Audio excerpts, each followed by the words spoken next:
مجھے عاطف توقیر کہتے ہیں. میں اس وقت بھارت کے دارالحکومت نئی دہلی میں اس جگہ پر موجود ہوں جو جس طرح اسلام آباد کا کانسٹیٹیوشنل ایونیو ہے. یہ بالکل میرے پیچھے آپ دیکھ رہے ہیں بھارتی پارلیمان کی عمارت, اور یہی راستہ, یہ جو سڑک ہے, یہ راستہ انڈیا گیٹ کی طرف جاتا ہے. اور یہی ٹھیک اسی جگہ پر جو یوم جمہوریہ کی پریڈ ہوتی ہے وہ بھی اسی جگہ پر ہوتی ہے.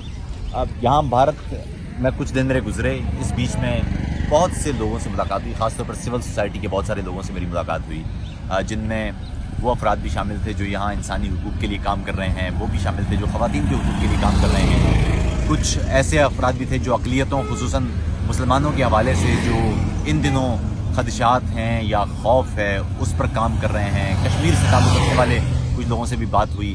تو بہت سارے لوگوں سے ملاقاتیں ہوئیں. یہاں کی سول سوسائٹی جو اس وقت امن یا ترقی کے لیے یا یہاں بڑھتی ہوئی شدت پسندی کے خلاف کام کر رہی ہے, اپنے اپنے نقطہ ہے نگاہ ہم نے بانٹے. ظاہر ہے ہماری ایک پاکستان میں آمریتوں کے خلاف اور کئی حوالوں سے جو سٹرگل ہے, جو جد و جہد ہے, وہ بھارتی سول سوسائٹی سے کہیں زیادہ ہے, کیونکہ ہم نے 11 سال کے مارشل لا بھی دیکھے ہیں.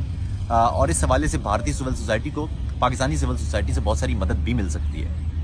جو طاقت یا مزاحمت پاکستانی سول سوسائٹی نے دکھائی ہے ہمیشہ جمہوریت کے لیے یا آمریتوں کے خلاف, وہ خود ایک بڑا کارنامہ ہے. خیر, یہ تمام گفتگو جو یہاں ہوئی, میں واپس جب جرمنی پہنچوں گا تو آپ سے جب ایک تفصیلی نشست کروں گا تب اس میں ہم بات کریں گے. بہت سارے عام موضوعات جو یہاں پر ڈسکس ہوئے وہ آپ سے بانٹیں گے. بہرحال آپ کو دکھانا یہ تھا کہ اس وقت یہ نئی دہلی کا وہ مقام ہے جسے آپ اس شہر کا مرکزہ کہہ سکتے ہیں.